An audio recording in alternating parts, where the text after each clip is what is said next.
2 semaines pour creuser un trou de 10 mètres, des mois à taper avec une barre à mine au fond du puits, et souvent des années sans trouver de petites pierres bleues. Dans le sud de Madagascar, des milliers de mineurs passent leur journée à chercher les précieux saphirs dans des conditions misérables. Il faut beaucoup d'énergie, c'est un travail qui fait peur. Mais quand on veut réussir dans le saphir, il faut savoir prendre des risques. C'est la souffrance qui nous pousse. Après avoir extrait des kilos de terre, les mineurs la tamisent dans le fleuve. Le saphir malgache représente près de la moitié de la production mondiale. Il provient essentiellement de mines sauvages. Ici à Saqqara, le filon s'étend sur 250 km. C'est l'un des plus grands de la planète. Mais le succès est rarement au rendez-vous. J'ai 18 ans et ça fait 8 ans que je fais du saphir. J'en ai trouvé un, une fois, et j'ai gagné 140 €. Quand on trouve un saphir, on le vend à Saqqara et après on revient ici. Au quotidien, les mineurs malgaches sont nourris par leurs employeurs, mais pas payés. Ils ne gagnent de l'argent que quand ils trouvent des saphirs ou des petites pierres précieuses moins chères, comme les rubis. Les patrons, souvent d'origine sri-lankaise, envoient alors des émissaires à la mine pour négocier le prix. Mes gardes du corps vont sur place, ils observent et contrôlent les mineurs. Toutes les semaines, je leur donne de la nourriture et puis j'achète les pierres qu'ils ont trouvées. Quand il achète un saphir 30 $ à l'un de ses mineurs, Sunil le revend pour 10 fois plus cher au Sri Lanka. Et l'exploitation des pierres précieuses ne rapporte pas grand-chose à l'État non plus, car les lois régissant les mines ne sont pas appliquées. Mais pour beaucoup de Malgaches, les rares saphirs restent le seul avenir possible.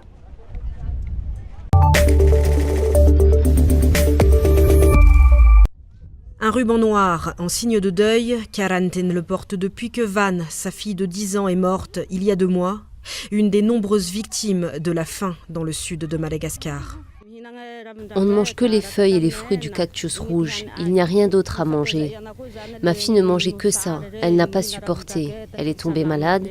Elle a commencé à maigrir, à perdre du poids et de la force. Puis, elle a eu la diarrhée et a vomi en même temps. C'est pour ça qu'elle est morte. Près d'1 million de personnes souffrent de la faim dans le grand sud malgache. Avec la sécheresse, les récoltes ont été faibles. Seuls les cactus poussent en abondance. La veille, il a plu pour la première fois depuis plus de 5 mois. Les habitants se jettent sur les mares d'eau stagnantes formées par les gigantesques nids de poules. C'est avec cette eau-là qu'on prépare à manger, car on ne trouve rien d'autre que ça. On la donne à nos enfants. Quand il n'y a pas d'eau, on ne peut pas préparer à manger. S'il n'y a pas cette eau-là, on ne peut pas vivre. Cette eau-là nous rend malades, mais on est obligé de la boire car il n'y a que ça. Pour la plupart des habitants, la source d'eau potable la plus proche se trouve à des heures, voire des jours de marche. Au moins 800 infrastructures hydrauliques comme les puits, forages, impluviums et barrages restent à construire ou à réhabiliter dans la région. Cette eau est trop salée, elle nous donne mal au ventre. Les enfants, tout le monde est malade. La région connaît un exode massif depuis des décennies à cause des sécheresses à répétition et du manque de travail. Ceux qui restent dépendent de l'aide alimentaire pour survivre. Les gens déjà pauvres sont obligés de partager avec leur famille le peu de nourriture qu'ils reçoivent. Ils ne distribuent pas correctement. 1 fois par mois seulement, ils envoient les dons dans la commune d'Anjapali. Si au moins il y avait une distribution 1 à 2 fois par semaine. Ça ne serait toujours pas suffisant, mais au moins c'est à manger. Selon le programme alimentaire mondial, il faudrait 35 millions de dollars de dons supplémentaires pour distribuer des rations suffisantes à la survie des habitants de la région. Mais sans investissement massif dans le développement, les crises alimentaires vont continuer. Anzapal, la ville de Karanten, est déjà surnommée capitale du Kéré ou capitale de la faim en malgache.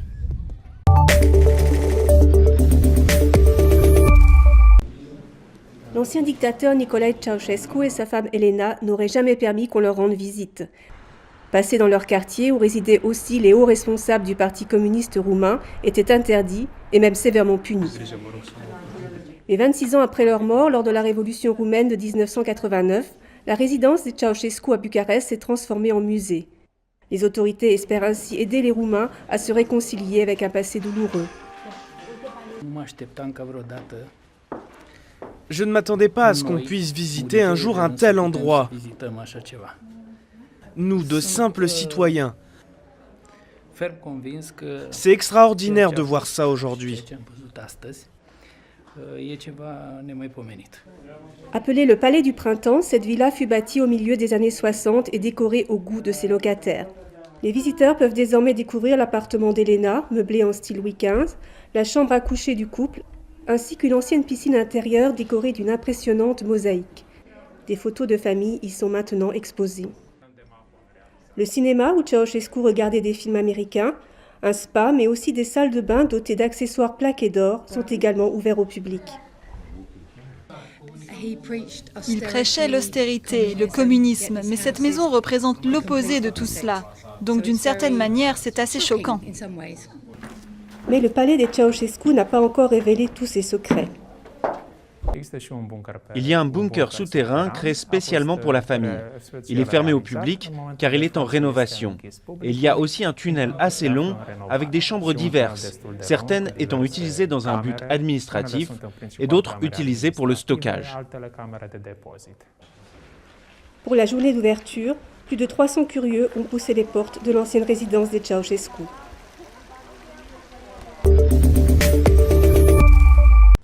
Palestine et Abdelhakim ont enfin pu s'installer ensemble. Ces jeunes Gazaouis viennent de se marier, mais ce fut un véritable chemin de croix. En cause, le prix du mariage. Dans la bande de Gaza, où 80% des habitants survivent grâce à l'aide humanitaire, se marier est devenu un luxe. On a repoussé notre mariage, comme beaucoup de jeunes, parce qu'il n'y a pas de travail. Il y a beaucoup de choses à payer. Par exemple, il y a la dot. On parle de 600 à 700 euros. Et ça, c'est seulement la dot donnée par le mari à la famille. Après, il faut aussi acheter les bijoux et les habits. À cause du blocus israélien depuis 10 ans, le chômage a grimpé en flèche et touche 2 jeunes sur 3. Il est de plus en plus difficile de dépenser 15 ou 20 000 euros dans le mariage. Pour réunir une telle somme, Palestine et Abdelhakim ont eu recours au financement participatif en lançant un appel aux dons sur Internet. Pourtant, ingénieur à 27 ans, il n'aurait jamais pu réussir à se marier autrement. La campagne que nous avons menée m'a beaucoup aidé. Quand je me suis marié et installé dans notre maison, j'étais serein, je n'avais pas de dette. Dans cette société conservatrice, ce genre de financement est rare et souvent très mal vu.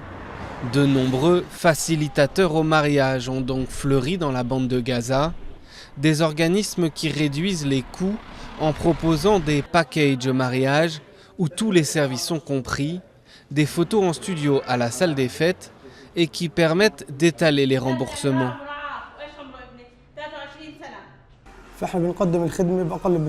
Nous proposons le même service pour moins cher. Par exemple, si le prix total du mariage est de 12 000 euros, nous, on le propose à 2 300 ou 2 400 euros. On prend une avance et le reste est payé petit à petit. Plus de 17 000 mariages ont été célébrés en 2015 à Gaza, mais les jeunes Gazaouis se marient de plus en plus tard. Et en 10 ans, le nombre de divorces a doublé.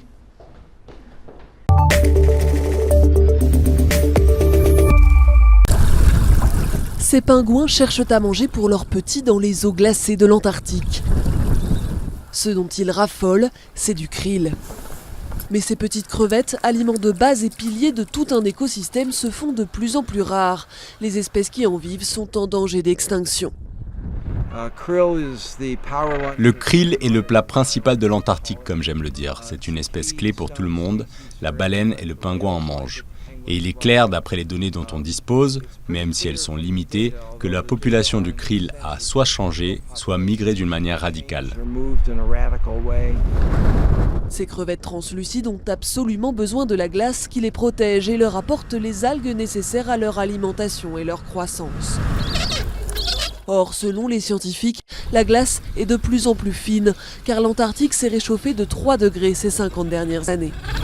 En parallèle, la pêche intensive du krill a contribué à mettre en danger cette espèce.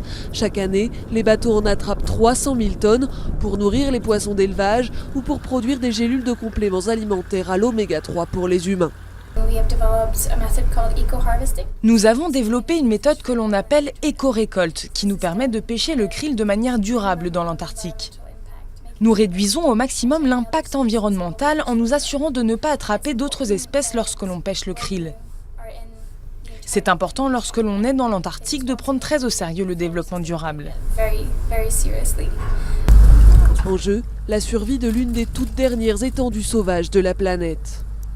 Pour comprendre pourquoi la chaîne alimentaire dans l'océan Antarctique est importante, il faut se demander, est-ce que nous voulons conserver un écosystème marin intact quelque part? Car malgré la pêche à la baleine, c'est l'un des rares qui reste vraiment intact. Les écologistes militent pour un accord international sur la création de nouvelles aires maritimes protégées où baleines, pingouins et phoques seraient à l'abri de la surpêche et où leur ration quotidienne de krill serait assurée.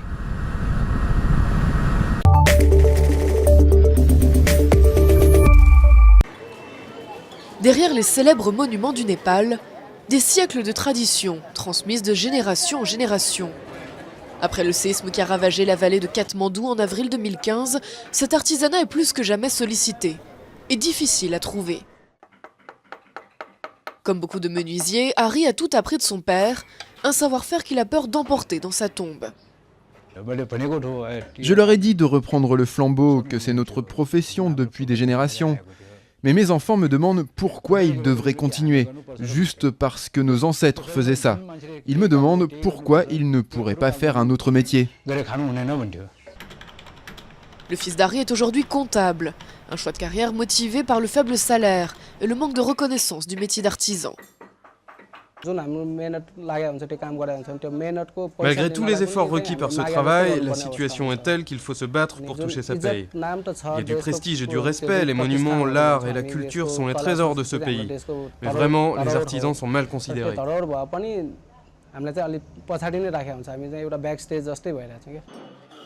Les temples et palaces népalais attirent des foules de touristes, une source de revenus vitale pour le pays.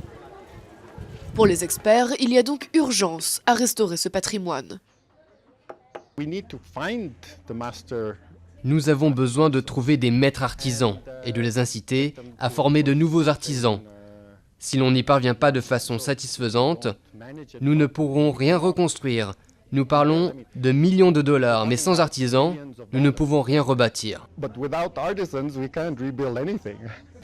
En 1934, les artisans avaient joué un rôle crucial dans la reconstruction de Katmandou, ravagée par un séisme d'une ampleur similaire. Mais cette fois, à défaut de mesures pour améliorer leurs conditions de travail, ce savoir-faire pourrait disparaître. Et avec lui, l'héritage culturel.